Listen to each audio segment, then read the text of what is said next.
Good evening and welcome to the Greer City Council meeting. Meeting has been called and convened this evening, January the 27th, 2026. Having called the meeting to order, I'd like to ask Councilman Mark Hopper, please, to lead us in the Pledge of Allegiance and then an invocation. Please stand if you want to join us.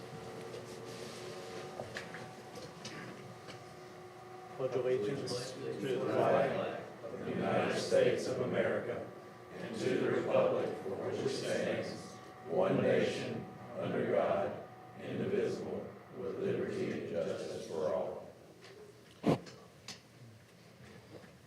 Heavenly Father, we thank you for the opportunity to be here this evening. We thank you for the opportunity each one of us has, member of this body, to serve our community and our neighbors. I pray that you would help us to do the work of your city well this evening. Lord, we thank you for your provision and your care over the last several days with the winter storm that came through. Lord, we thank you so much for all of the members of our team and others in the community who worked so hard to keep our community safe and functioning over the last several days. And we pray that even as things continue to thaw, that you would continue to grant protection and, or just let there not be accidents and other problems that linger from the storm. Lord, we know from the words of the prophet Micah what you expect of us, and Lord, we just pray that you would help us this evening to do justly, to love mercy, and seek to walk humbly with you. May that be true of us this evening and as we go forward from here as well, we pray. May everything that's done and said this evening be to your honor and your glory. We pray in Jesus' name. Amen. Amen.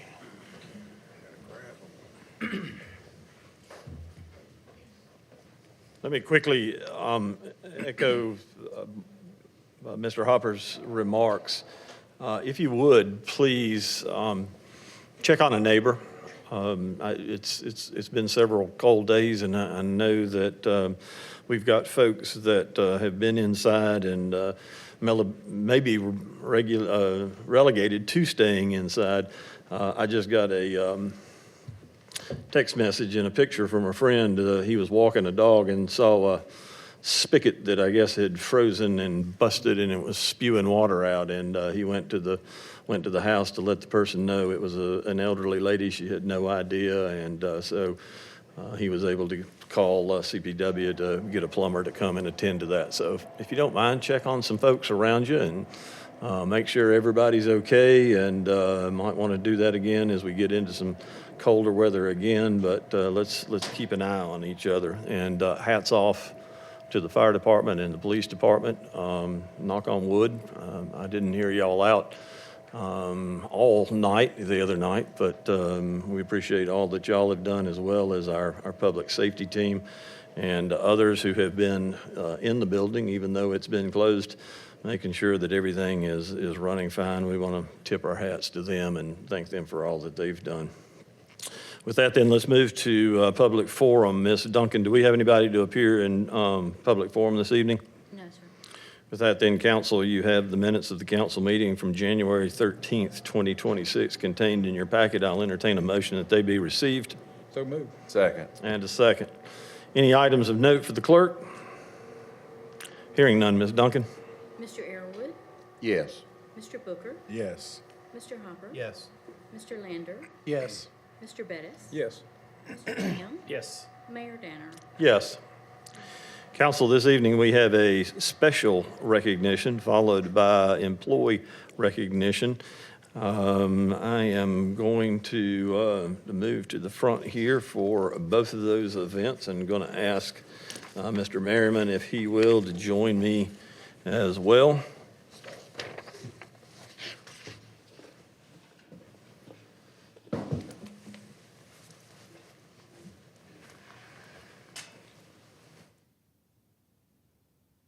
And I'd like to invite Mr. Taylor Brown, if you would, to come to the front here.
Chairman, thank you for everything you've done with the city since you've been here. Mr. Mayor, thank you for laughing at my corny jokes. You always have one.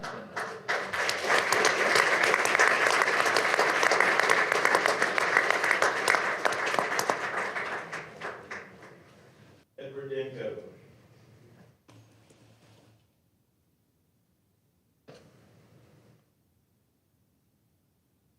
Lady Munoz.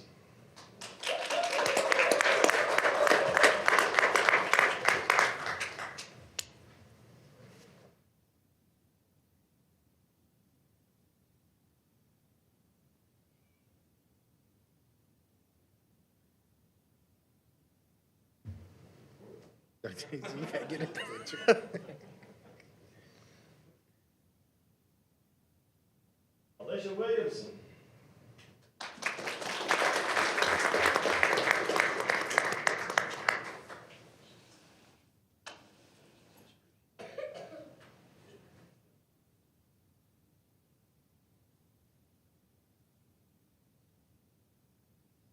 Matthew Worley.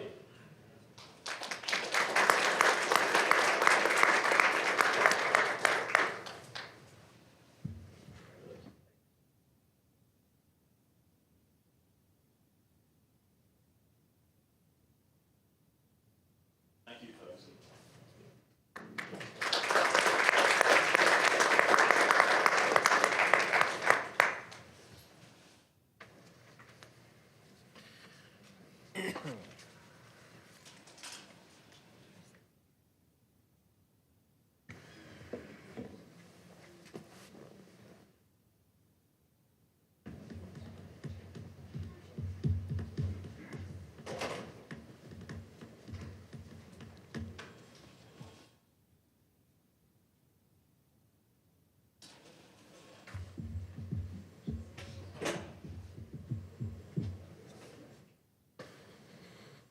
We're going to take a little time of transition. We'll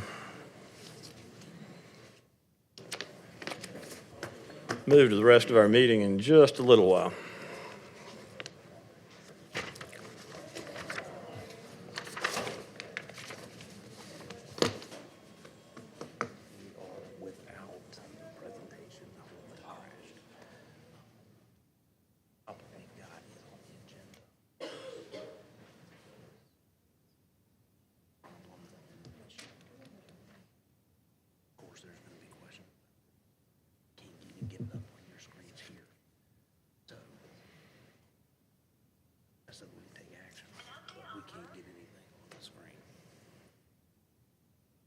Okay.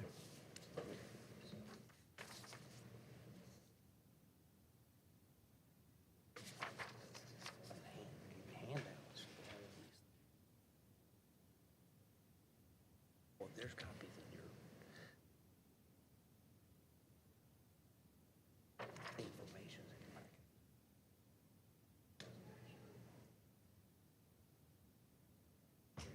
We just can't show the public.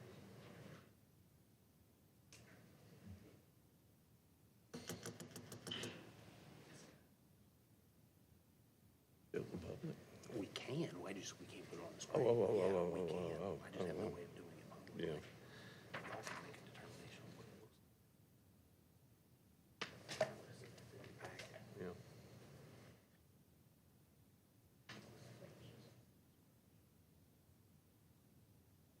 Copies, and then we can do that last if you want, but we can go through the old business and my copies. Okay, let's just do that. We'll move to, we'll go down here and then I'll just wait till we see her coming back in. Go make copies. There's a couple more for some Yeah, we can, easier stuff. yeah, I'll wait on her to get back.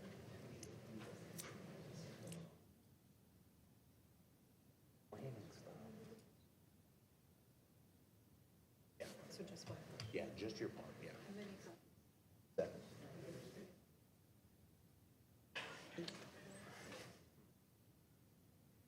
Well, I'll just steal one.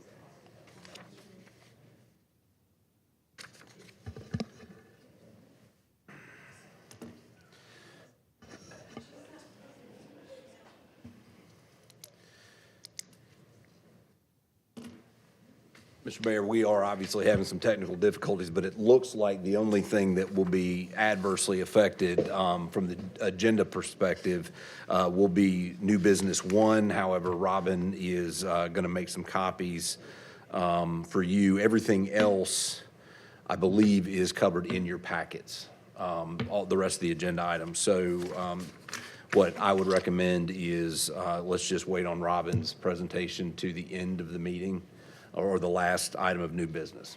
And I think beyond that, we can, at your discretion, move forward, sir. Thank you, sir.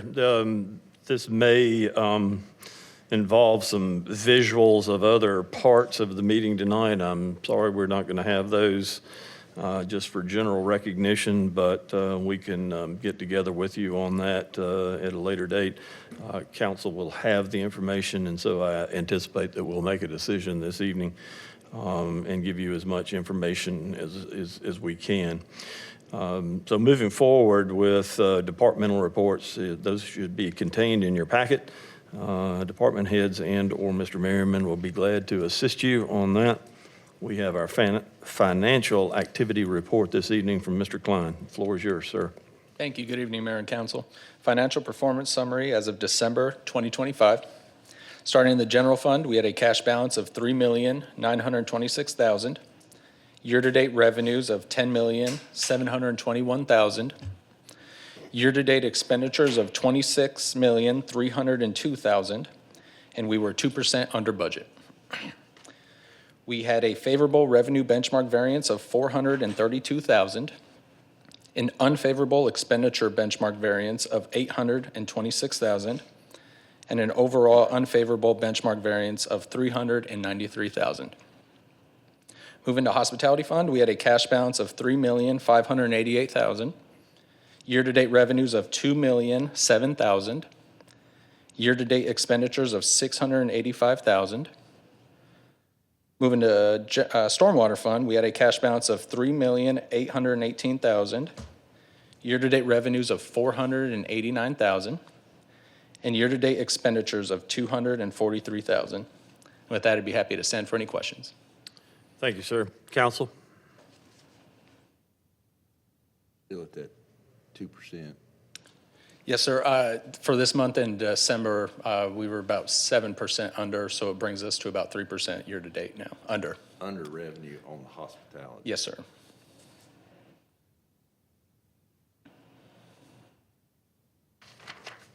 Others? Is, based on Airwood's comments, we're 7 months into our fiscal year. At any point, should we get alarmed on some of those numbers for hospitality? Absolutely. So we should see increase back here in spring when it gets a little warmer. I will say that's based off our budget. However, if you compare to actuals this year compared to last year, we are outpacing last year's numbers. So we are doing better actuals this year than we were last year in FY25.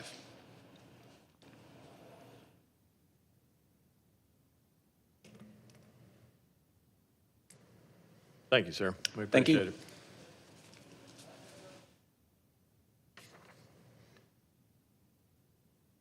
it. Mr. Merriman, your report, please, sir. Thank you, Mr. Mayor, Council. The City of Greer's Juried Arts Exhibition takes place every spring and is open to student artists and professional artists. The theme for the 2026 Juried Art Show is 150 Years in Greer. The award ceremony and reception will be held on Tuesday, the 10th of February from 6 to 8 at the Center for the Arts, and the winning entries will be on display through the month of March. Also want to congratulate Mr. Lander and Mr. Lamb for beginning the Municipal Elected Officials Institute with the Municipal Association of South Carolina.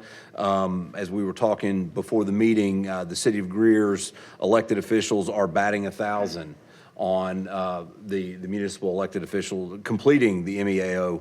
So thank you very much for attending that and participating. Also want to recognize Chris and his team for the work they did completing the audit. Prior to this meeting, we had the workshop where the annual audit was presented, and we were given an unmodified opinion, which is the highest audit opinion you can have. So well done to Chris and his team for the work that it takes to put together, along with our independent auditors, an audit statement. So thank you very much. And the last thing, of course, I'd be remiss in not, just as the mayor said earlier, congratulating and thanking not only our public services team for the work that they've done, but our public safety teams as well over in response to the storm. I will say, thankfully, we didn't get the brunt of what we had thought was going to come, but it doesn't matter. I think we were prepared for anything that comes. So well done to public services and to public safety. And I also want to congratulate CPW. Also, we had no outages reported by CPW, and I do think that was indicative of their being prepared for instances like this. So I think from a partnership standpoint, I would be remiss in not congratulating them. Mr. Mayor, that concludes my report. Thank you, sir. Council, let's move to the appointment of the City of Greer Municipal Judge. Judge Henry Hank Mims' term expires June 30th, 2026. We have known that announcement was coming for several years now, and Hank Mims can not be replaced in terms of his personality and decorum in his courtroom. And we will sorely miss him, but wish him much success in his impending retirement. He's probably going to have to get a new tractor, because that one he's working with right now is probably not going to hold up to him using it every day. So I hope that he's got that in his plans to get something that he can ride around on about every day, because I suspect that's what he's going to be doing a lot of. Nevertheless, we need to find somebody to fill his shoes, so to speak, and that job has fallen to a committee of folks that city employees and other municipal judges and those that are involved in that system. We have done a thorough search, having a little trouble this evening, and I think we have found a replacement. And if that nomination wants to be entered, council will take an action. Mr. Mayor, I'd like to nominate Mr. Isaac Johnson Jr. for the position of municipal judge. That comes with a recommendation, and I believe you have his resume. If there are questions, floor is open. I will add that he served as our assistant municipal judge for the past 10 years, and he's very well respected in the community and I believe he'll do a great job.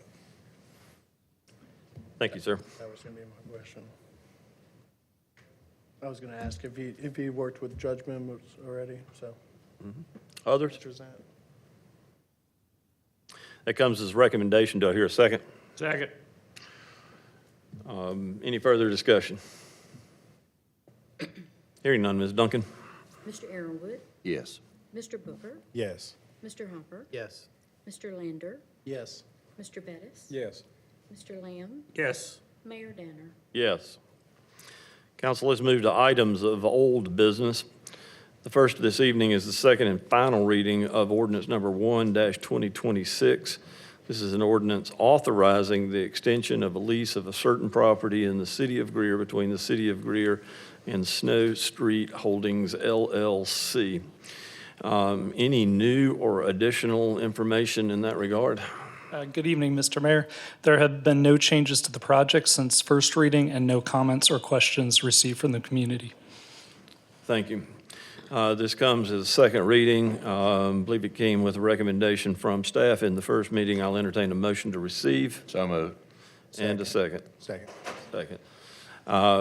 With that, floor is open for discussion, questions, or comments. Hearing none, Ms. Duncan? Mr. Arrowood, Yes. Mr. Booker, Yes. Mr. Hopper, Yes. Mr. Lander, Yes. Mr. Bettis, Yes. Mr. Lamb, Yes. Mayor Danner. Yes. Second item before us this evening is the second and final reading of ordinance number 2-2026. This is an ordinance authorizing the conveyance of any and all interest in certain real property in the city of Greer. This comes to second reading. Any new or additional information in regards to ordinance number 2-2026?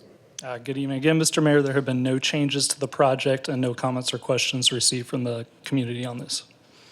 Comes with a recommendation. I'll entertain a motion to receive. So moved. And a second. Second. Floor is open for discussion, questions, or comments. Hearing none. Ms. Duncan? Mr. Arrowood, Yes. Mr. Booker, Yes. Mr. Hopper, Yes. Mr. Lander, Yes. Mr. Bettis, Yes. Mr. Lamb, Yes. Mayor Danner. Yes. Council, the third item before you this evening is the second and final reading of ordinance number 3-2026. This is an ordinance to change the zoning classification of a certain property owned by LB Premier LLC located on Cary Avenue from suburban neighborhood SN to traditional neighborhood TN. Came before us at our last meeting.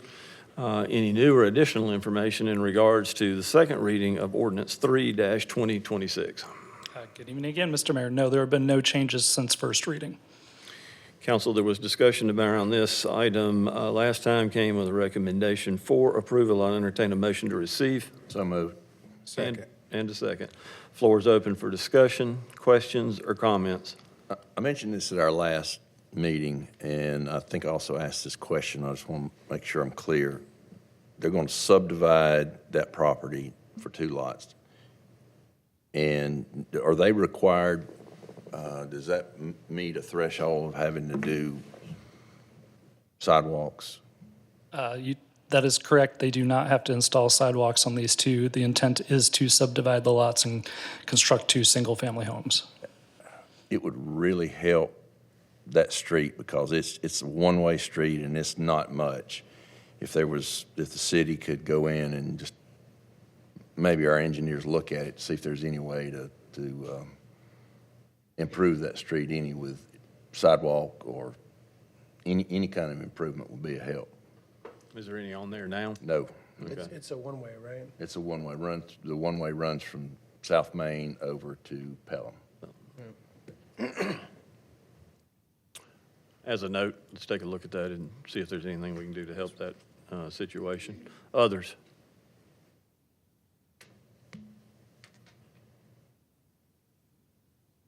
Have a motion and a second. Further discussion? Hearing none, Ms. Duncan? Mr. Arrowood, Yes. Mr. Booker, Yes. Mr. Hopper, Yes. Mr. Lander, Yes. Mr. Bettis, Yes. Mr. Lamb, Yes. Mayor Danner. Yes. Thank you, sir. Items of new business. You ready to go? Good. Ms. Bayou joins us. We thought we were going to move her around in our lineup tonight, but looks like with a little help from a friend, we're ready to go this evening.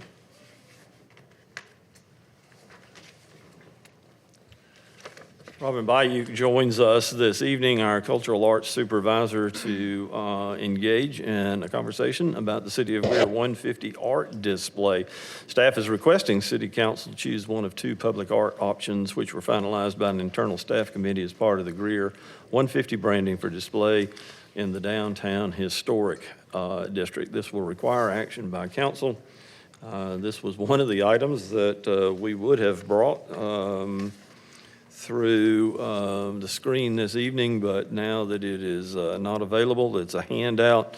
We will make this available for the public at some point in time, as soon as we can. so that they can see what we are this evening. But for the purpose of discussion, we're going to move forward. Thank you for joining us. Thank you. Good evening, Mayor and Council.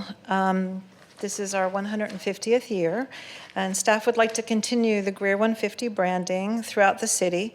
Pole banners and merchandise have been created, and now for greater impact, we'd like to add a large piece of art displayed on the side of a building. Logo branding and public art intersect to transform physical spaces into storytelling environments. Municipalities can use large-scale art to communicate far more effectively than a traditional signage alone. Artification of a city logo drives tourism, economic improvement, and social media based on a 2023 study published in Annals of Tourism Research. When a logo is artified, it's no longer just a sign, it becomes a cultural token or an attraction itself. Artified logos are more than effective at communicating a destination's unique DNA or their history.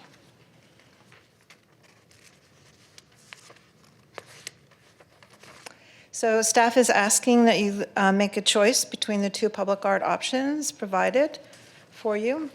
The first concept is a photograph chosen from the Greer Heritage Museum. It is watermarked, and it is more of a realistic illustration with the logo on top of it. The second option, V3, is the same artwork, just shown in high contrast, and we added a mountain range representing the Blue Ridge Mountains. This is supposed to be looking down Trade Street. Yes, Mountains are on the wrong side. yes. It's artistic Maybe we can license. move them. No.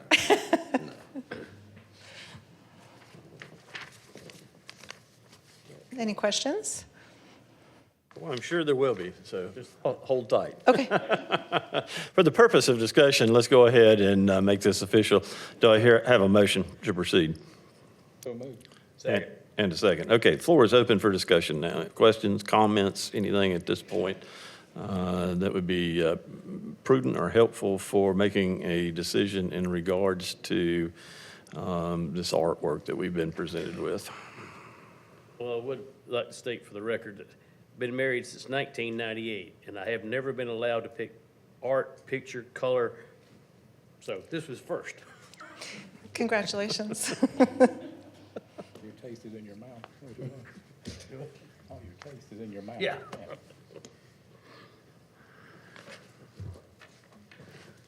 Now, with the art that we're looking at, how long do they tend to last before do they fade away, or they stick around for a few years? So interestingly, this artist, Adam, with blank canvas, he uses a product that it has minerals in it. It's not a paint. It actually has a mineral silicate in it that goes into the brick, so it will last a long time. But do the colors hold? I mean, He says they do. You can see there's a couple examples of his work in the back. There's two pieces from Greer and one from Greenville. Interestingly enough, there was a court case that was settled recently where a city had a mural touched up by someone else, and the original artist claimed copyrights on it, and it held up in court. So if it fades, we need to get our original artist back to Yeah. to well, I do mean, it. is this it's going to be copyrighted by him, or has it become our property? I think we're just in the preliminary stages here. Yeah, I'm glad you brought that up, because there's a couple things I wanted to point out. One, we are asking council, obviously, to choose between one of these two concepts. The second thing is the representation of the location on that building is not indicative of necessarily where it will be. We are looking at a couple different options on where if approved by council, where that mural will be placed downtown. So that also will change the size of the art. And then to Mr. Airwood's point, yes, there will have to be some contractual matters that will need to be worked out between the city and the artist. Yeah, I mean, I think if we're buying it, it's ours. so whatever you Duly need to do noted. there. Yes, sir. So this, the building that it's represented on, that's the chamber building? Yes, sir. But it's not necessarily gonna be there. No, Not sir. necessarily going to be there. Well, if it is, that building, that faces south, and it will take a lot of beating from the sun. Do we have how we'll decide through these locations, or is there a criteria, or people volunteer their facade, or? That's part of it is we got to have a willing partner. So finding that willing partner is going to be something that we're going to continue to work through. Okay, so is this true? Option 2 gives you much greater flexibility of where you put it. I think any of the artwork can be reformatted to fit any size. It's the same photo in both images. One is just has the round logo over the top. Yes, I think I can see that. So the photo in the top one is just gonna be kind of a sepia type image, or will it be color also?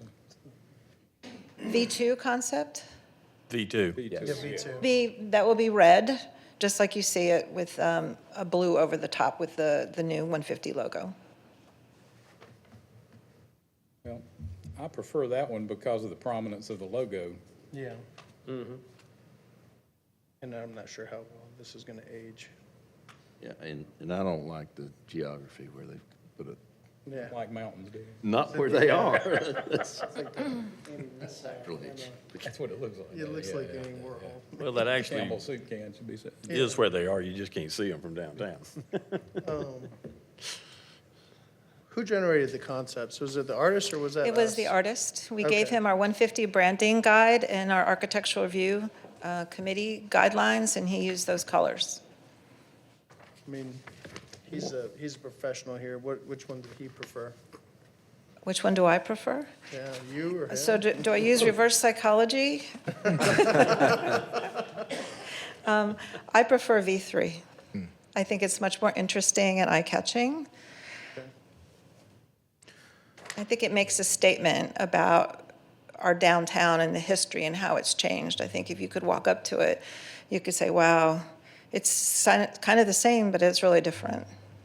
So I brought up a similar, during our Friday retreat that we had a couple weeks ago, was a lot of people were interested in seeing like a welcome to Greer, I guess where the old tire shop used to be. And I'm guessing that's probably one of your possible locations, which would be nice. Welcome to the city, kind of right there at the intersection of 14 and points at. And that's never gonna be built on, so it'll last a long time. Yeah. So are we literally having to decide between these two, or? That is what we are asking council to do. And to give you to give you a little more color, I think originally there were maybe 6 options, I think, if I'm recalling. And we put together kind of an internal staff committee that was made up of Robin, Lindsay, Reno, Alex, and Michelle. And we just had them kind of work through that. I think as much as I tried to shoehorn myself onto the committee, they said no.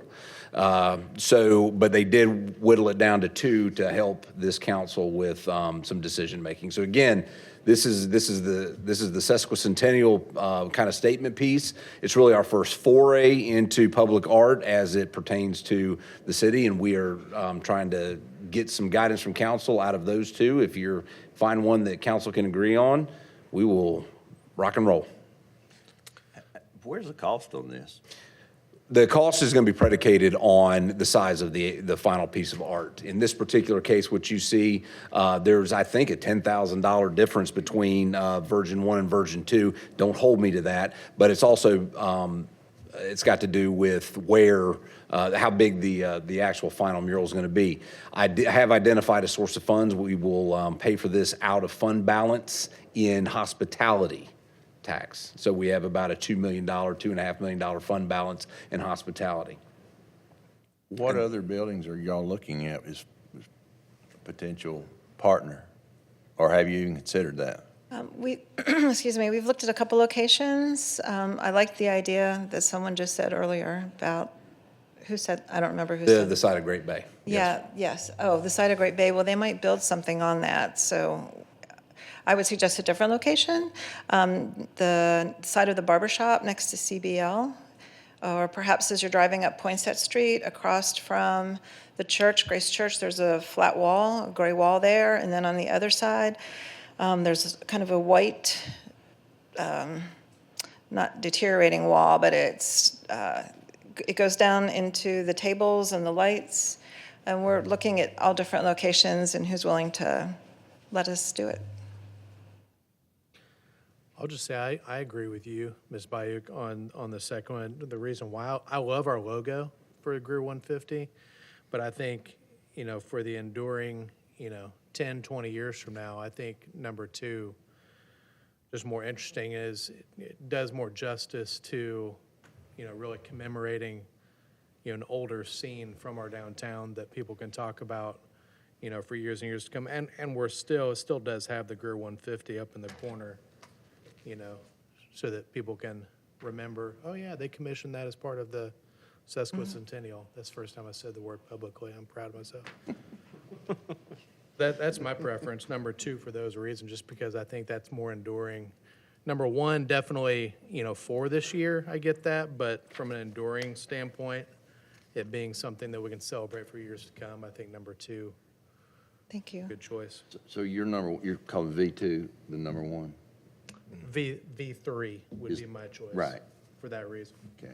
Yeah, I think I would agree with Mr. Hopper. I like the concept of V3 because while I'm certainly proud of the work that's been done on the 150 logo, I'm just wondering how that ages in time, while V3 seems to capture more of the essence of Trade Street and still entertains the 150 logo. So I think V3 would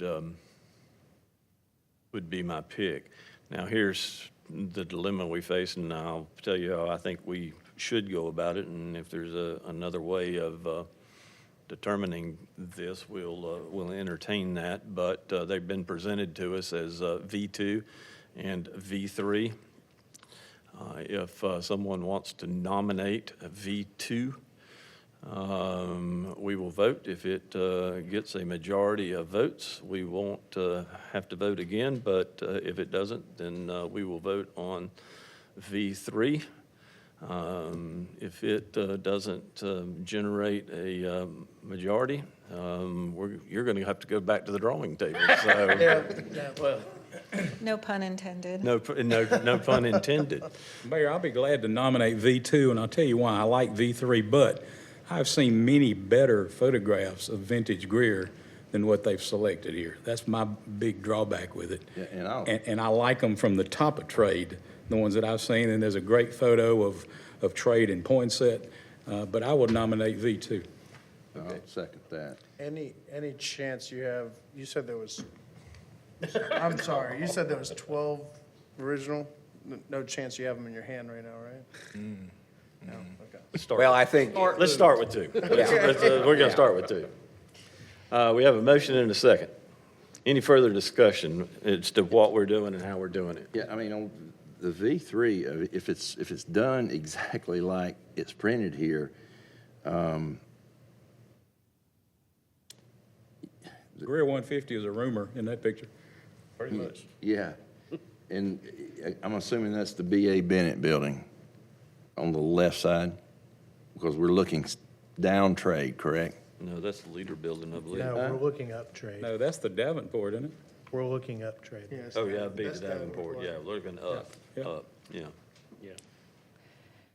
Okay, we're looking. So we can make minor tweaks and change the artwork a little bit. We can get rid of the mountains at the top if you like. No, that's, I thought, when I said, are we looking down trade, it's, yeah, We can, you are, if we you're can looking up, change the the mountains are coloring a there. little bit. Yeah, to your And point, I think that, forgive me, that's but if- geographically correct. Yeah. if the artwork takes up the entire wall, I believe the Greer 150 logo will stand out more. I think because you're looking at it as part of a wall, the logo doesn't make as much of an impact if the whole wall was filled with the artwork.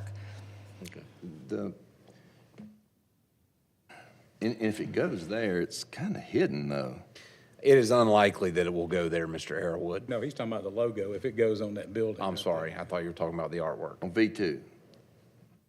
It's. I meant the artwork itself being on that building. It's unlikely to be on the chamber building. I apologize. You're talking about the logo. With the placement of the logo in the picture on V3. No, You're talking about putting it on I that don't wall, think it'll be period? seen, period. I mean, Yeah, it's- that's this a- is just a for instance. It will not be on that building, sir.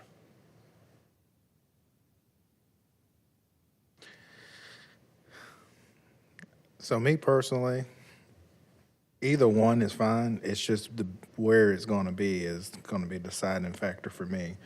Of do you put it on? If I knew the location, then it'd be a lot easier. I mean, is there an option for us just to let y'all are approved to go to the next step, and then we find the building, come Well, back and say it's going to be this one or that one? One of the reasons we're asking council to go ahead and choose the art itself is because we would like to get this activated as quickly as possible, up to and including having the artwork done by March, which is the actual sesquicentennial date. So while timing isn't critical, being able to definitively bring to council that it will go on building X might present more of a challenge if we have another legislative step to go through. I think in this particular case, if y'all can agree on whatever version you would like, we then can move forward with the location. I think the other thing we probably need to keep in mind is this is really the icebreaker.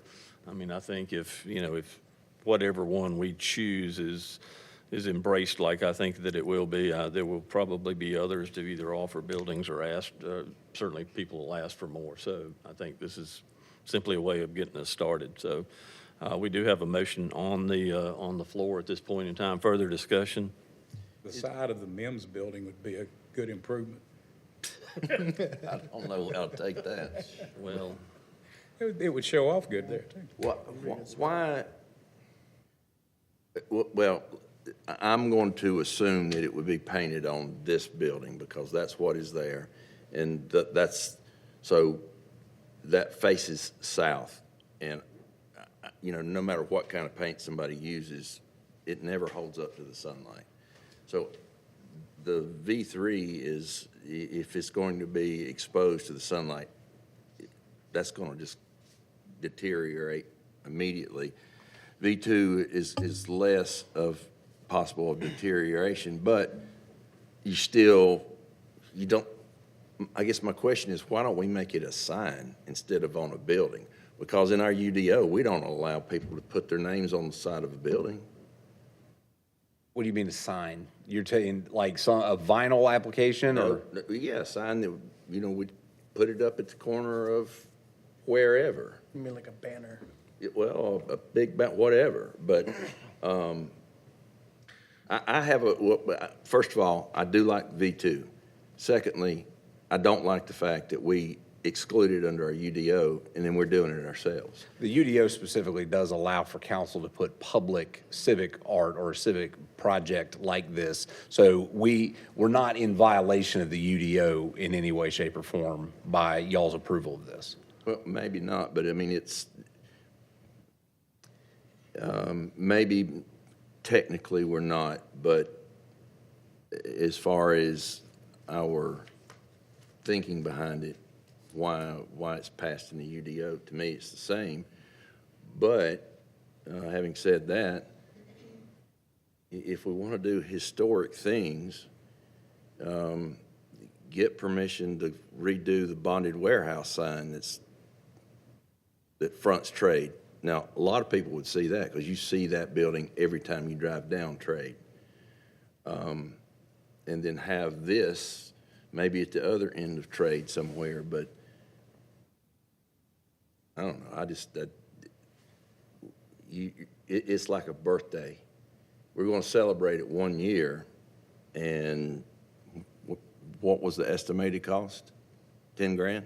No, it just depends on where it goes. So But it could be. it could be somewhere in the neighborhood of as high as $40,000, depending on the size. Yeah, for a year, that, to me, that's not worth it. I mean, Next year will be But 151. it's supposed to be very durable, so it will last much more than a year. And we're clearly not in violation of the UDO, so, you know. I do see this very different than signage that way. And again, I love the logo. I do agree with you, you know, in that regard, Mr. Arrowwood. I just feel like for me, it's choosing between a logo, and there's nothing wrong with a logo, or an actual mural. And V3 is more of an actual mural picture for me. And that just feels like the spirit of what we'd be trying to go after. with blue cars But and blue people. I'm gonna call the question, our final call. Any further? There's a lot of pavement in that picture, too. Has a whole lot of pavement, Yeah. Ms. Duncan? no power lines. Mr. Arrowood, We're voting for For V2. V2, yes. Mr. Booker, Yes. Mr. Hopper, No. Mr. Lander, No. Mr. Bettis, Yes. Mr. Lamb, Yes. Mayor Danner. No. 4 yeses, we'll move on. B2. You. Thank you.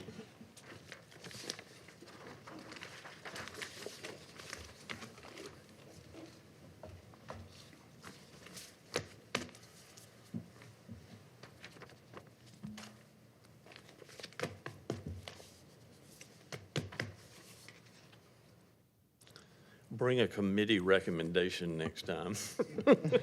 Yeah, we can solve a $70 million budget quicker than we can resolve a sign. All right, let's move to traffic calming. We've got a traffic calming petition from the folks at Cunningham Drive and Vandevender Drive, a request for a variance to the required volume critical criteria for traffic calming petitions as outlined in the City of Greer traffic calming policy. The intent of this request is to help reduce the impact of the school traffic that has caused frustration and concerns by nearby residents. The variance would allow the petition to continue in the petition process if the petition is successful. Staff would recommend 2 speed humps on both Cunningham Drive and Vandevender Drive for a total of 4 speed humps. Mr. Buchanan, floor is yours, sir. Thank you, Mr. Mayor, and good evening, council. Small clarification on the matter. We are actually requesting a variance on an existing petition that was submitted to us back in, I believe, April of '24. So, as you may or may not know, the city has a traffic calming procedure, if you would, that allows residents to gather at least 5 signatures of their neighbors along a street. The street has to be owned by the city.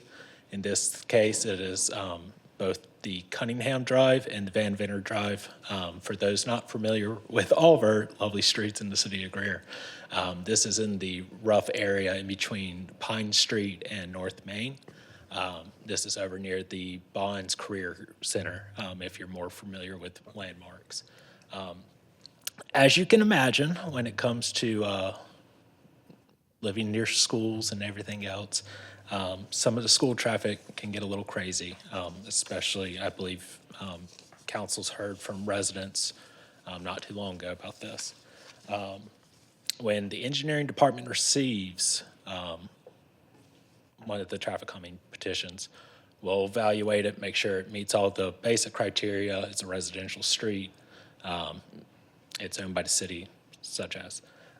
We put one of our traffic counters out there, get the volume, get the speeds. That is for a period of 7 days, 1 week. In this case, neither road met the volume criteria that is listed as the ADT criteria. That is average daily trips, I believe. In this case, Cunningham received 154 and Vanderventor 85. The minimum criteria is 300. So at the time of the evaluation, neither street met the needed requirements in order to proceed with the petition. What we are asking tonight is basically for council to allow a variance of that volume criteria. As you can see, what we consider is basically the nominal speed, which is listed as 85th percentile. If we think back to our days of grade school, how well we did on the test, if we're scoring in the 99th percentile, that's really good. In this case, 85th percentile means at least 85% of the cars are going that speed. Not every single car is going that speed, but that's roughly what we're talking about. In this case, The 85%, they're speeding or they're doing the posted speed limit? no, sir. So the speed that's being registered, 85% of cars are going 5 That's- miles an hour above. it. approximately. In this case, Vanderventor was 33 and Cunningham was 35, with max speeds of 45 on Cunningham and 48 on Vanderventor. We've discussed it a few times with both administration, police, and even had interactions with the community, with some of the residents and some of our local police about the issue, and everyone's pretty much in agreement that something needs to be done outside of just normal enforcement, that some kind of permanent fixture needs to be put in place. What we are requesting tonight with this variance would allow us to continue in the process of the petition. With the next step would be the neighborhood petition, where we look at the street, we come up with what we call an impact area. That would allow us to basically give all the names and addresses of all the residents that would be impacted if we did put speed humps, whatever device. They are required to get, I believe it's 80% of that petition, and then that would move into the final design of the traffic calming devices and eventually the installation. With that, I will take any questions, as I'm sure there will be plenty. For the purpose of discussion, I'll entertain a motion to receive. Second. Floor is open. You said the minimum threshold was 300, what's the units there? 300 vehicles per day. So basically 300 cars passing by a singular point. Can you tell me what the recorded were? Yes, sir. So for Vanderventor, it was 85, and for Cunningham, it was 154. And this is basically an average measurement across every day. So you may get on Monday, 400 cars. On Tuesday, they were out of school, 0 cars. It averages out to 200 roughly. On the information I have in my packet, it does not show, and maybe I pulled the wrong slide, but I don't think I have. Mr. Booker just showed me what he's got on his phone, but mine does not show any placement of any speed humps, stop signs that we're, So currently, we're not proposing any placements. What was provided, and I believe it was provided, was basically the approximate locations we would look at. So currently, based off the criteria outlined in the policy, there's certain distance requirements that we have to either can't have speed humps too close together, can't have them too far away from each other, near intersections, stop signs, other criteria. The locations shown are very approximate preliminary. okay, but I don't have any showing on my slide. Mine is. Mine is What are y'all pulling up? This one, Mr. Airwood, petition preliminary layout. do you have that aerial? Yeah. And do you see the The blue? light blue. I've got it now. Why So- would there not, I know you said these are just possibilities, but why would there not be a speed hump further up on Cunningham? So part of that is driveway placement, especially with the school and some of their traffic demands with buses and car, everything like that. The intersection with Wade Hampton deems it be a little bit further than the other two. But as I said, this is all very preliminary. The final designs would possibly indicate another. But that would have to be evaluated at a later time. So so now that we kind of understand this is a variance, and so we're only looking at the speed bump aspect. So like some of the feedback I got over the past few months were potentially adding stop signs. That wouldn't be discussed at this point, right? So currently, the ordinance only dictates placement of speed humps.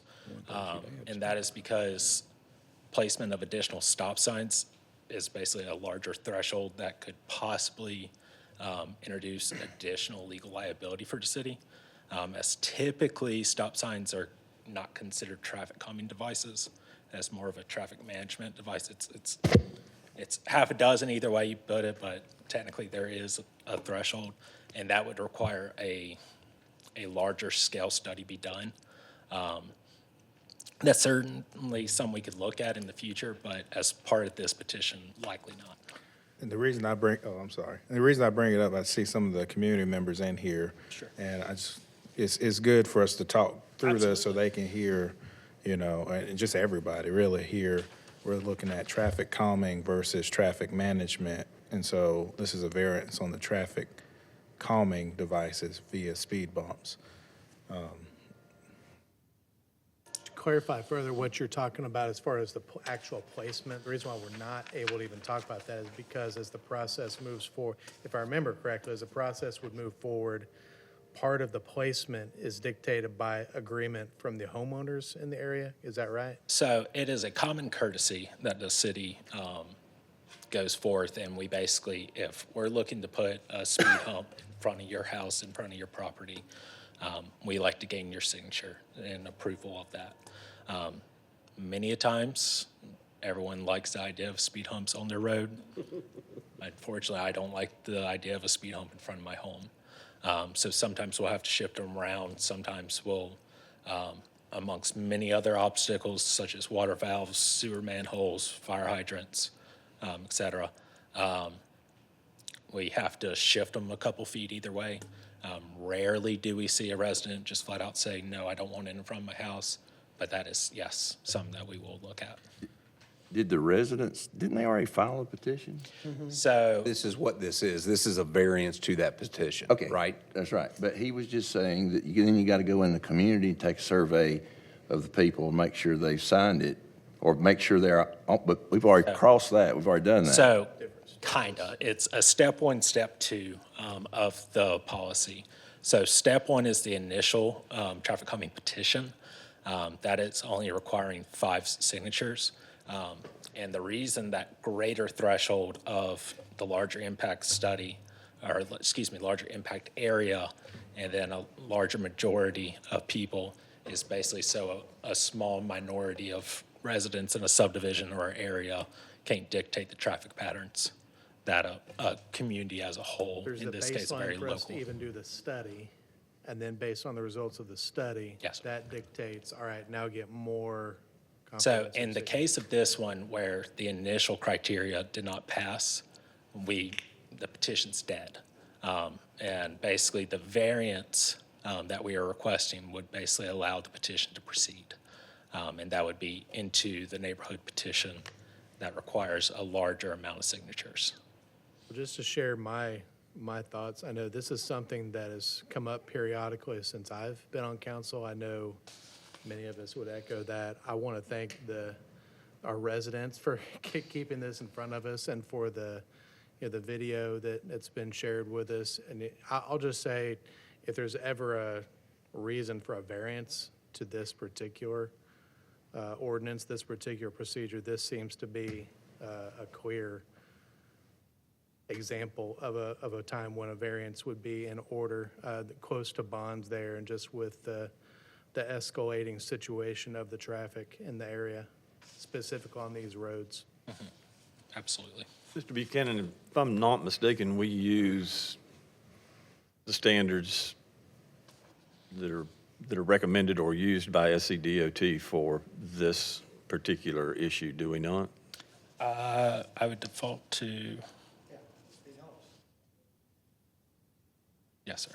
And I think that's important to note to Mr. Hopper's comments here. We have had a number of issues, I say a number, we have had issues over time that didn't meet one piece of the criteria or another or whatever, and I have always been hesitant to make exceptions to the rules, but I do think this is probably a pretty special case in terms of at least starting the conversation about what may or may not be, may be effective in terms of the speed humps. That's probably one of the easiest ways for us to start out in terms of a calming device and then go from there. And while we're not at the absolute minimum number of trips, we're not significantly off. And again, to your point, I think there's enough special interest in this one that we might want to consider the variance. You're just asking us to basically approve the next step. It comes back to us before final. Basically, yes, sir. So, Great, that's great. I mean, I don't see any reason not to go forward, but I would ask, totally, why, but that school's been there forever. Why are we worse today than we were 10 years ago or 20 years ago? that, I would just say, traffic patterns have just changed, quite frankly, and I think what happens is it's almost, and I'm going to use a response time analogy where, typically you would have a fire station and the response time would be X from that site. However, with development, with road changes, et cetera, the likelihood of a traffic accident increases in another area, so that changes. I think in this particular case, the traffic patterns have changed and the influence of increased traffic on Wade Hampton, the change in time when kids are coming in and out of school, that has made an impact on this. So there's been a number of variables that have created a quality of life issue and, quite frankly, a safety issue for the folks on Cunningham and Vandeventer. And I think that's why we're having this discussion, is we recognize something needs to be done. From a procedural standpoint, I think it's important that we do this procedurally correct. Sure. In this particular case, this is a variance on the petition because we recognize it doesn't meet the standards, right?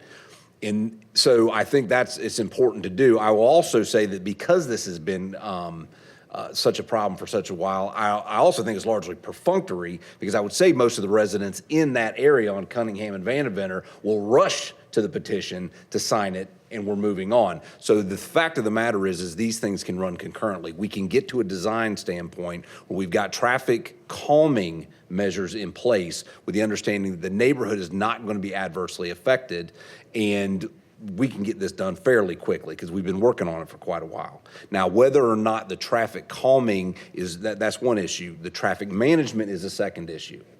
And the traffic management involves the stop signs. I don't know the answer to that, but we do know that we think that the calming device of the humps will make a difference. I would tell you that this has been a problem for 65 years in that location right there. This is nothing new. But I would say that the traffic patterns have changed, in my opinion, because I do this. The reduction of lanes on Main Street and the speed humps on, what's the street up there? Arlington, caused me to go down that road to go up Pine Street to get to my house, because I don't want to deal with any of that. A couple of things. The traffic. I don't yes. speed when I do it. When it was Greer High, you had kids coming in the morning, they left in the afternoon. Now you have 4 turnovers. You have in the morning, then when they let out, same thing. So- Yeah. Now, The second thing is, I know that this is a variance, but I'm very disappointed in staff, and I want to know what we get to do, what we have to do to light a fire under you guys, because this is not acceptable. I know that in October, they were talking about this. I know that engineering was aware of this. And now all we're doing is starting over. Listen, I know you guys are engineers, but let's don't analyze this thing to death. You should have come tonight with a proposal and the variance, but no, nothing. I mean, we're debating on whether it's a variance or not. Somebody needs to get on the stick and knock this thing out one way or the other. Mr. Ayers, Mr. there has Airwood, been. Go ahead, Mayor. I would take a different point of view on this in as much as if the variance doesn't pass, the time would have been wasted in doing the process. Now that we've come to a vote on the variance, they can move forward in this two-step process. So I don't Well, how know long that is it's it going to fair. take them? How long is it going to take them to design this? Mr. Airwood, we have attempted to work with the school district. We've attempted enforcement. Well, we We've know intent- the school district is going to be the school district. We own the roads, we can do what we need to do. I got that. I've been out there 2 or 3 times and watched. Something's got to be done besides us shuffling paperwork. So to partially answer your question, sir, the design is basically done. That we know the approximate locations as soon as residents get us that everyone, roughly, majority, let me clarify, of the residents impacted directly by the speed humps on these streets, we can proceed to contact the residents that we believe the approximate locations would be at. Just full clarity, some of those have already been marked as we talked today. Once I can do that, then we can proceed with notice to public services, order the asphalt, and schedule the crews, get them down. But the variance tonight is critical in the point of being able to move forward in doing that. I understand that, and I understand that you could have come with a proposal. Then that's my fault, attached Mr. to it. Airwood. That's my fault. It's not staff's fault. This is my fault. Okay, well, That's on me. let's just make it happen. Yep. Well, but this is what the ordinance says, the steps we're supposed to take, correct? Been working on it too long. Yes, sir. Agreed. Any additional information in regard to I that? believe that's everything I have to say, sir. Move to previous question. Thank you, sir. Got a motion and a second. Call for a variance on the traffic calming petition for Cunningham and Van Devender. Ms. Duncan? Mr. Airwood, Yes. Mr. Booker, Yes. Mr. Hopper, Yes. Mr. Lander, Yes. Mr. Bettis, Yes. Mr. Lamb, Yes. Mayor Danner. Yes. Thank you all. Thank you, sir. First and final reading of resolution number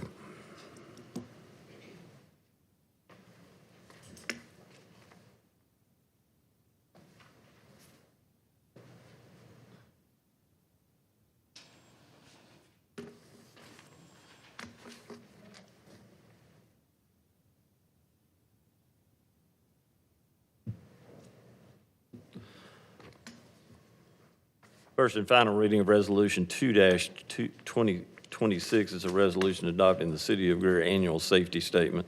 Ms. Woodruff joins us for that discussion. Floor is yours, ma'am. Good evening, Mayor and Council. Before you have a resolution that we come with in hand annually, just affirming council's resolution to safety throughout the city. This entails a recommendation for the acceptance, I assume. With that, then, I'll entertain a motion to receive So moved. Second. and a second. Floor is open for discussion. Hearing none, Ms. Duncan? Mr. Airwood, Yes. Mr. Booker, Yes. Mr. Hopper, Yes. Mr. Lander, Yes. Mr. Bettis, Yes. Mr. Lamb, Mayor Danner. Yes. First and final reading of Resolution 3-2026. This is a resolution to update the City of Greer blood-borne pathogen standard to comply with the Occupational Safety and Health Administration requirements. Ms. Woodruff? Again, this is something we bring to you every year. There has been no changes, and we ask that you approve the resolution before you. Comes with a recommendation for staff. I'll entertain a motion to receive. So moved. Second. And a second. Floor is open for discussion. Hearing none, Ms. Duncan? Mr. Earwood, Yes. Mr. Booker, Yes. Mr. Hopper, Yes. Mr. Lander, Yes. Mr. Bettis. Yes. Mr. Lamb. Yes. Mayor Danner. Yes. First and final reading of Resolution 4-2026. This is a resolution approving opioid state settlement funding distribution in compliance with the South Carolina Opioid Recovery Act, South Carolina Code 115810. Ms. Woodruff? This evening, you have a application from Clemson University. They're strengthening recovery systems and needs assessment of opioid use, mental health, and housing services. I have Amanda Stover here that will be able to answer any questions. Just as a brief overview, you do have the money to fund this if you so choose, and it would leave you a remaining balance of around $50,000 in that fund. The amount was how much? Do we have left? Yes, it is $240,886. Leaving us a balance of about 50,000, Mr. Mayor.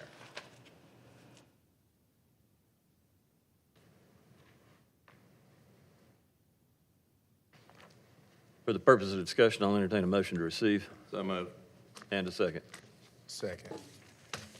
For the purpose of discussion, Ms. Silverman? Stover. Stover joins us for this discussion. Council, questions? Are you requesting similar funds from other municipalities? We've adjusted funds based on what is available, so I intentionally tried to go slightly under budget as best we could. I've proposed something similar with the city of Clemson. They had a budget that was far less, so we requested about $150,000, but we cut off a big portion of what we proposed here. So we're only looking at overdose rates. We are not addressing mental health, unhoused populations, or a more thorough assessment of opioid use in requirements with the SCORF Board's regulations. So have you requested money from other than Clemson and Greer? No, I have not, no. Is this the last request you will make Yes, this is. from any municipality? Yes, unless I would be approached by somebody else, I might entertain that request. But for this year, no, I will not be making another request. Mr. Bettis, just to give you a little background, you are aware, I hope you are, that first of all, we have what appears to be a large population of homeless. And we've started trying to have, how can we address it? And we have, you either use a shotgun approach or you is addressing homelessness, or you try to figure out how many homeless you have and what's the issue. It looks like what they're going to do is come in and you will do surveys of the homeless, which one gives us the count. They will talk to the folks based on, now from what I've read about their proposal, is that they're going to look at the individuals with opioid use, and then it also says use disorders that are residing here in Greer. And then there's a lot of other information that they wind up gleaning from this, and it's not just a one-time count, correct? No. They're coming back, meeting with some of these individuals. They incentivize the individuals to come for more, I guess, more in-depth conversation so they can glean more and more information. Because and I'm the one, I reached out, said, well, I talked to Katrina and said, I think this might be beneficial for the city that if they come in and gather some of this information, because now remember, although there's counts been done, nobody's ever counted Greer. Greenville County does theirs, Spartanburg County does theirs, and if you read the studies, they say, well, it's probably an undercount anyway. I think this, as far as the dollars that we would be awarding, will go a lot further, try to help with the issue than the dollars we've awarded in the past, where, they want to teach people how to be a family. But there are several folks involved in this whole, I guess, process, correct? How many individuals would there be working on this? So the way this is structured is we're taking the three main people will be myself, Dr. Ketry, and Dr. Zenzao. We will then employ a project manager so that we can have, a realistic ability to talk to as many people as possible, as well as incorporating some of our graduate students in our doctoral and master's programs. So you're looking at a team of about 5 to 6 people. Where will you operate out of? So we're at Clemson, but we will actually come to the city of Greer to do this. So we'll Where? and that's part of what the initial plan would be, is that we'll talk to people who provide services predominantly to your unhoused population, provide mental health services, provide medical services, provide things like, food, access to food and different services, and see if they will allow us to talk to people when they're there. And then that was, the second portion, is to speak with you if there is a place that we can actually, maybe hold interviews that you think is ideal and that we will actually be gauging your needs. How will this find out how many homeless there are in Greer? So that will be incorporated in part using some of the resources that Dr. Ketry had shared with you previously, and connecting with people who do the actual homelessness counting and adopting that procedure as well.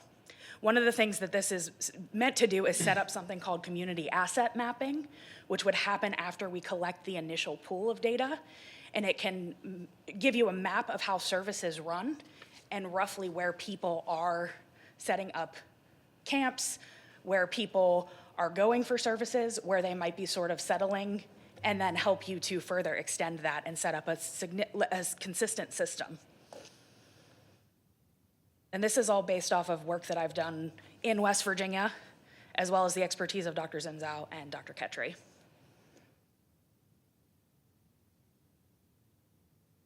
Others?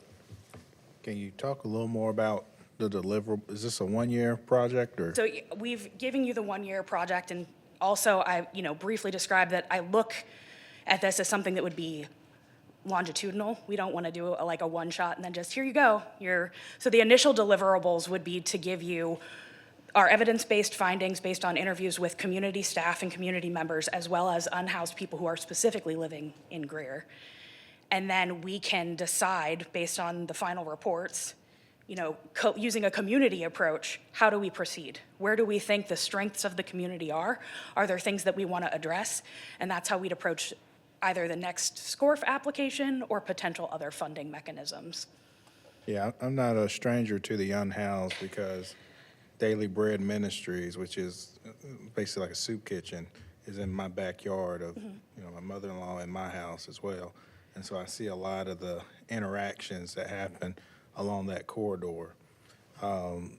Curious, had some folks reach out once they heard about this item being on the agenda, of community members that are passionate around homelessness and mental health.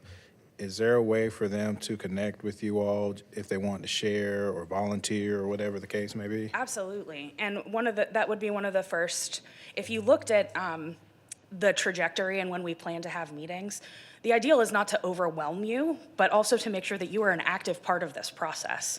This is your community. We want to find out what's happening in your community and then help you determine what we can do differently. Not just, oh, you're not doing this right, but you're doing this really well. How can we make it better? But yes, absolutely, we'd be open to that, and that would be the first item of agenda when we, invite some of you to come to the first like kickoff meeting is who do we need to be contacting? And how can we help them spread the word and get more people involved? Yeah, just somehow keep me posted personally, at least, so I can pass your information or the information on to the people that are asking. Yeah, absolutely. Others? Well, okay, tell me where I'm wrong. If I wanted an inventory, if I wanted to know how many homeless people there were in the city of Greer, I'd ask the police department, public services, and the fire department, and I'd bet you they could come up with a pretty good number in a week or so. Now, tell me where I'm wrong. It's not how many, but if Well, you, that's what we, well, but this also is that they will find out why they're homeless. Whether it's opioids or other drug abuse, whether it's mental health, or whether it's some kind of catastrophic event that happened in their lives. And just with that information, then you know how to approach the problem. And some of it will also, just to add to your point, focus on how did they get here? They might not all be from the city of Greer, right? They could be coming from other places. And to your earlier point, you're right. There's not good data on Greer itself. Because as part of the proposal, I did have to say what my target area is and why we're proposing this. And there's a lot of information for Greenville and areas surrounding Greer, and those numbers are rising. So this will also help us see what that sort of fluctuation looks like, more so than just counting. okay. But we will also involve the fire department and the police department. One of the things that we have found out is that, to her point, the continuum of care counts that occur at least annually. One of the things that we found out was that they are focused more on Spartanburg and Greenville without really the surrounding areas. And when we were trying to drill a little deeper on this subject, there was no real answer about why Greer hadn't been included in those counts, and it boiled down to, well, you're divided into two counties. It's tough to do that. We'd have to bring teams from both sides. But one of the things that we did find out was that, to your point, our police department were quick to jump in and offer their assistance because, indeed, they knew where the camps were. They knew a lot of the folks that are residents here, and they also know some of the folks that are just passing through. So I think it's a collaborative effort in terms of what we get for it. On that too, one of the things that the police department, they have an individual that will work directly with folks like that, whether it's mental illness or homelessness. And one of the folks we were meeting with said, well, this is the steps that if you take someone in to be evaluated, this is what happens. And, I guess that was what's listed on the paper is what's supposed to happen. And our PD's saying, that's not what happens. I believe one of the instances is the officer went in with this person. They were there 2 hours. They were waiting on the individual that the state, I think, provides to come out. When that person arrived, the hospital had already released that individual. And so we don't have, maybe there's not good cooperation, maybe there's I don't know. And I will say this is nothing more than a jumping off point. To me, you've got to find out what you're dealing with. And I don't think that, and I've said this plenty of times, our city don't have the resources to deal with it. This is a problem that we have to engage all the way from the federal government all the way down through our nonprofits being healthcare systems, a whole 9 yards. But we have, on a weekly basis, almost, we have, the fire department will tell you, we have fire started, we've had homicides, we've had people who,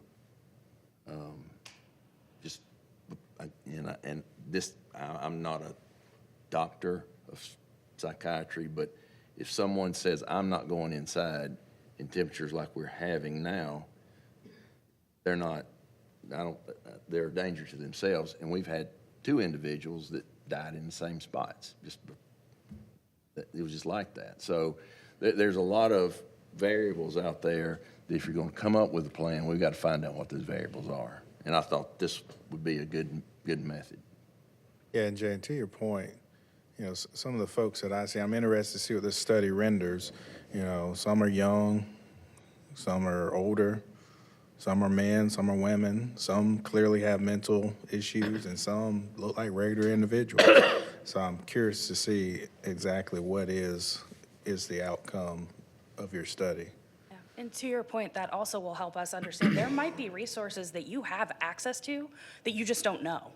And we can't find out what those might be if we don't know what the problem is. Okay, final thoughts, council. The 3 principals you have listed here, Stover, Ketry, and Zenzow, what are their qualifications for this? So I'm Amanda Stover. I have a PhD in health services and outcomes research. I was trained in Appalachian, West Virginia. I have done work with community partners to assess follow-up after overdose, particularly among a variation of populations. So my PhD is predominantly in public health with a focus in opioid use disorder and suicide prevention. Dr. Ketry has a massive background in public safety. Her and Dr. Zenzow both are in the sort of intimate partner violence and violence prevention realm. Dr. Zenzow is a clinical psychologist and a full professor at Clemson University in the psychology department. She also co-runs the Center for Addiction, Mental Health Research. And Dr. Ketry is in, I always screw up the name of her department, I apologize, but she's in sociology. So you're all 3 Clemson professors, We are, but none of you are medical doctors. no. We do have collaborators that are medical doctors, though.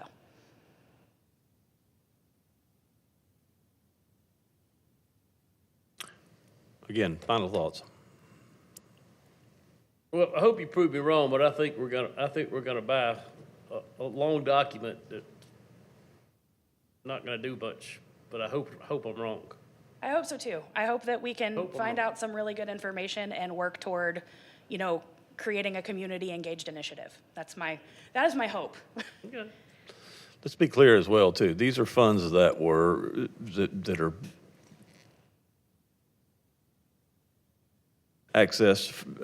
we access from the state as part of a settlement. So these funds are, for lack of a better word, a special fund that has to be used in a very limited manner. And so, as you have seen, we have had several requests. We have not been proactive in the past as much as we should have been, maybe about advertising that. And so now that we are beginning to disperse some of these funds, I suspect that there will be others that may have an interest in this. This is not a real wide-ranging kind of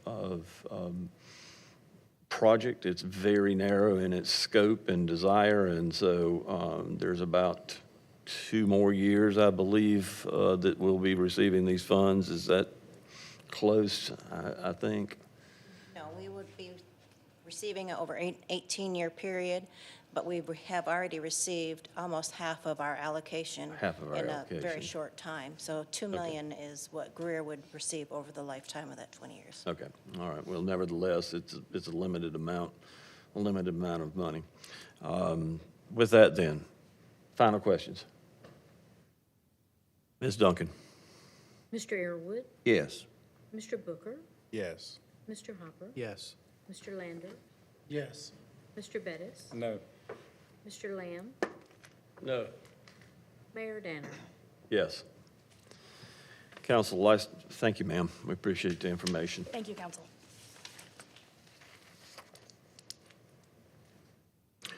Mr. Buchanan comes back up to join us for the first and final reading of Resolution 5-2026. This is a resolution to accept Dillard Creek Village subdivision streets, namely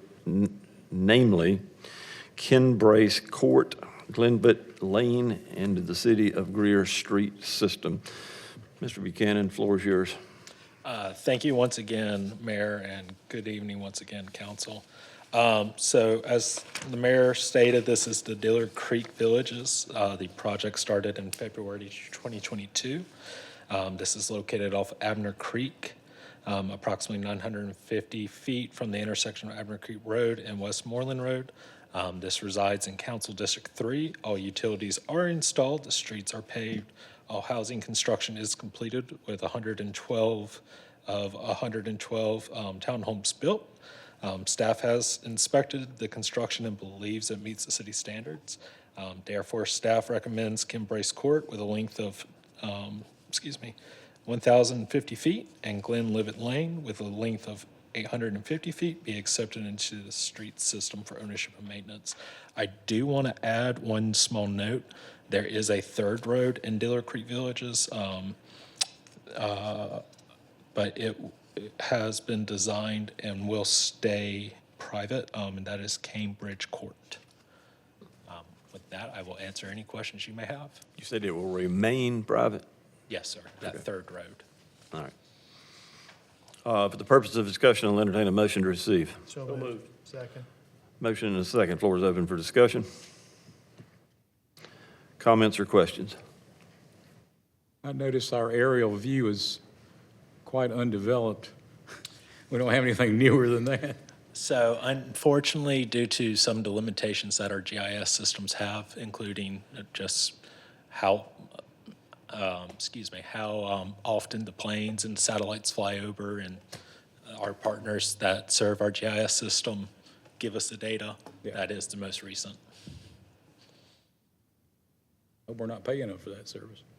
I will add, if you're looking for a more idea of what the subdivision looks like today, I believe the two pages of the final plat are in your packet.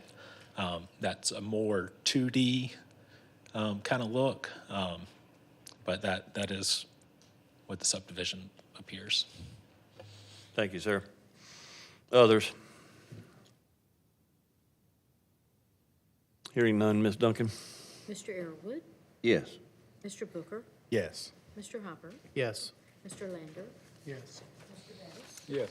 Mr. Lamb, Yes. Mayor Danner. Yes. Thank you all once Council, again. thank you, sir. Council, we have no items in executive session this evening. Stand adjourned.